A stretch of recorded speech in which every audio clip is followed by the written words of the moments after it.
मज जन्मफळाचा बेटा मी केळी झालो असतो, मज जन्मफळाचा बेटा मी केळी झालो असतो, मी जर असतो जर का भाजी तर भेंडी झालो असतो, मग चिरताना तोही रडले बा असले नाही, मी कांदाही झालो नाही, आंबाही झालो नाही, मी मोर्चा नेला नाही, मी संपही केला नाही, मी निषेध सुद्धा साधा कधी गोंधळलेला नाही. असंच काहीच व्यक्तिमत्व असलेल्या किंवा त्याच्यातच एक वाक्य आहे, मी मनात सुद्धा साधा कधी दंगा केला नाही, असं काहीतरी व्यक्तिमत्व असाव्या अशा रणथंबे मॅडम त्यांच्या सेवा असलेले नवीन केंद्र प्रमुख पवार सर, माझ्या सहकारी दळवी मॅडम, रणरागिणी असलेल्या मालुसरे मॅडम. आणि मी 10वीला असताना एक धडा होता परोपकारी गंपू, त्याच्यातलं पहिलं वाक्य मला आठवतंय, गंपू जन्माला हा परोपकारी म्हणूनच. जन्माला आल्याला त्यांनी त्या सुईला विचारलं असेल काय गोपिकाबाई सगळं काही ठीक आहे की नाही, तर असंच काहीतरी व्यक्तिमत्व मला अजून जाणवतं. ते असलेले पालकच सर की कुठल्याही कार्यक्रमाला इनिशिएटिव्ह घेऊन स्वतःचाच घरचा कार्यक्रमासारखं सुरुवात करणारे, आपल्या सर्व नसरापूर केंद्रातील आणि इतर केंद्रातील सर्व शिक्षक. रणथांबे मॅडम, लता नाव ठीक आहे, काहींची नावं चुकलेली असतात. आता लता आणि रणथांबे म्हणजे रणात त्या कधी गेल्या नाही, थांबून कधी थांबले नाही, अशा रणथांबे. त्यांचं नाव लता मोगरे किंवा पारिजातक असतं, पारिजातक छान झालं बरोबर की नाही, तर त्यांचं नाव रणथांबे. मॅडम तसं काही वाईट वाटत कारण नाही, माझं पण आडनाव लोखंडे. असं काहीतरी आडनावात काहीतरी असतं, नावात काय असं कोण म्हटलं आता शक्य म्हटलं असता, तर त्याच्यावरती बपू काळेंनी एक वाक्य दिलं होतं, जर एखाद्या दुग्धालयाचं नाव, डेअरीचं नाव पुतना अंटी दुग्धालय असं दूध घेतलं नसतं. परंतु नावाचा विषय सोडा, मॅडम या मुद्दाम कोट घालून आहे, आज मला सुट्टी आहे, मी अशाच प्रसंगी कोट घालून जातो जिथं मला आपुलकी वाटते आणि जिव्हाळा वाटतो.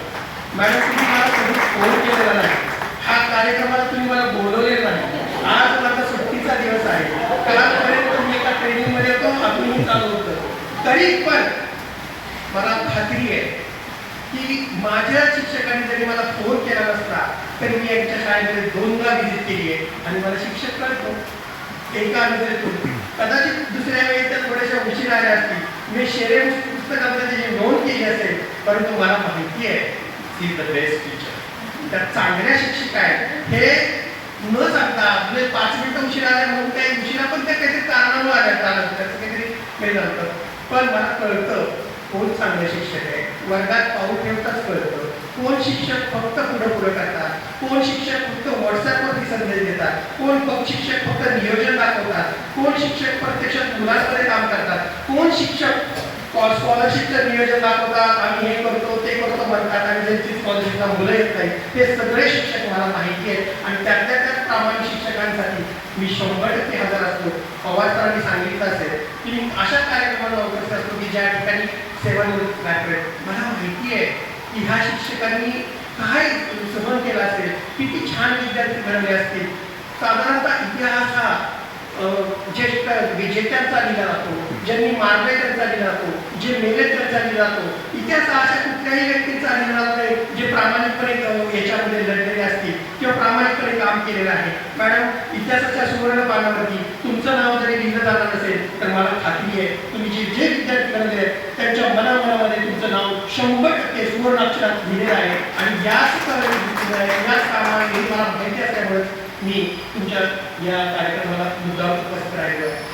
काही लोक प्रसिद्धीपासून दूर असतात, वर्तमानपत्राच्या बातम्या येत नाही, त्यांचा कधी कुठला गौरव करत असतो, म्हणून मी त्यांना आज पहिल्यांदा तुम्ही पूजा करा, हा मान तुमचा आहे, हा मान त्यासाठी यांना मी सांगितलं होतं. कारण मला माहिती आहे यांनी कधीही पूजा केली नसेल, कधी या झेंडावंदन करायला स्वतःहून म्हणजे ज्या काळात शिक्षकांच्या हस्ते असत त्याही काळात त्या उपस्थित असतील, कधी कुठल्या कार्यक्रमामध्ये त्या स्वतःहून कधी बोलल्या नसतील, कुठल्याही स्टेजवरती त्या फारशा बसल्या नसतील, असं मला वाटतं. आज त्या स्टेजवरती बसलेल्या आहेत आणि त्यांचा सत्कार अशा या थोडक्यात निरपेक्ष, प्रामाणिकपणे, निष्ठेने, प्रचंड जिद्दीने आणि आपली मुलं हे दैवत मानून जे शिक्षक काम करतात त्यांच्या पाठीवर थाप ठेवण्याचं कर्तव्य माझ्यासारख्या अधिकाऱ्याचं आहे. आणि मी त्या अधिकारी म्हणून यांना ओळखतो आणि खरोखर मला यांच्या कार्याचं कौतुक वाटतं. म्हणून एवढा पाऊस असेल किंवा माझी सुट्टी असेल तरी सुद्धा गाडीचे पैसे वाय म्हणून मी तुमच्या कार्यक्रमाला आले पाहिजे व्यावहारिक दृष्टिकोनाचा विचार केला असेल तर अशीच प्रामाणिक तळमळ असणाऱ्या शिक्षकांच्या तुम्हालाही मी सांगतो की जेव्हापासून चार्ज स्वीकार आहे तुमची काही बिलं होती, मेडिकलची बिलं असतील, 31 मार्कशीट त्याच्यानंतर आलेली, पुन्हा तुम्हाला माझ्यापर्यंत कुणी मला फोन नाही केला की माझं बिल काढा, मला हे करा, असं कधीही होणार नाही. कुणाची मेडिकलची बिल असतील, कुणाचं प्रस्ताव असतील याचे फंडामधून पैसे काढण्याचे किंवा काही असेल तर मी ते परस्पर काढतो. शिक्षकांनी मला फोन करू नये, माझं काम मी प्रामाणिकपणे करतो आणि जे प्रामाणिक शिक्षक काम करतात त्यांच्या पाठीवर हात ठेवण्याचं कार्य सुद्धा मी तेवढ्याच पद्धतीने करतो हे मी तुम्हाला सांगू इच्छितो. मानुसरेबाईंचा प्रश्न होता, त्या सेवानिवृत्त झाल्या त्या आणि काहीतरी अडचण निर्माण झाली की त्या येऊन बराच वेळ बसल्या, 2-3दा त्यांनी अर्ज दिला आणि मी सांगितलं की मॅडम मी काम करतोय.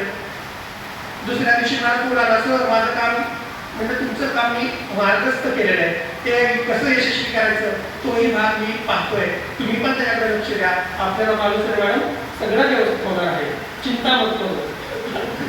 तर अशा या शैक्षणिक कार्यक्रमाला विशेषतः मॅडमच्या कार्यक्रमाला मला यायला स्वतःहून यायला निश्चितच आनंद वाटलेला आहे. आता त्यांना भावी आयुष्यासाठी शुभेच्छा देतो. मॅडम ज्या स्टाईलमध्ये तुम्ही हा कार्यक्रम किंवा या पद्धतीने केला ते फार कौतुकास्पद आहे. त्यांना कार्यक्रम करायची इच्छा नाही, त्यांना तुम्हाला काही दाखवायची इच्छा नाही. मी माझं प्रामाणिकपणे काम केले, त्याचं मी वेतन घेतलं आहे, वेगळं काय केलंय अशा काहीतरी भावनांशी व्यक्तिमत्व असं मी व्यक्तिमत्व याचं मला जाणवतं. आणि खरोखर मी तुम्हाला या निमित्त, कारण अशी ही माणसं या समाजामध्ये असतात ज्यांच्या कुठे बातम्या आल्या नसतात, जे कुठेही नसतात, परंतु त्याची नोंद तुमच्या विद्यार्थ्यांनी घेतलेली आहे, तुमच्या सहकार्याने घेतलेली आहे आणि माझ्यासारख्या गुणग्राहक शिक्षण अधिकाऱ्यांनी पण घेतलेली आहे. तुम्ही तुमचे गुण हेरून आहे, फक्त तुम्ही BSc PL आहात हे मला माहीत होतं, परंतु विद्यार्थ्यांसाठी तुम्ही ज्या तळमळीने कार्य केलं त्या तळमळीच्या कार्याला माझ्यातर्फे माझा सलाम, तुमच्या भावी आयुष्याला माझ्यातर्फे शुभेच्छा. खूप छान आनंदी जगा, तुमचा आदर्श आमच्या पुढे आहे, आपले शिक्षकांपुढे आहे, याच आदर्शाने हे सगळे काम करतील अशी अपेक्षा आहे.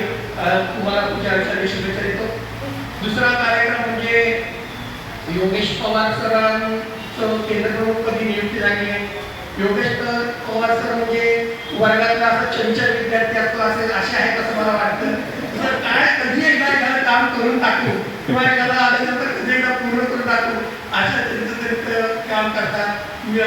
बऱ्याच वेळा मी केंद्र प्रमुख होण्याच्या अगोदर आणि नंतरही अस्वस्थता पटकन काहीतरी वेगळं होईल त्याच्या अगोदर करून टाका. मी तुम्हाला काय मेसेज टाकला, काय मेसेज टाकला होता, रिलॅक्स रिलॅक्स रिलॅक्स, मी आहे ना, हा मेसेज टाकला होता.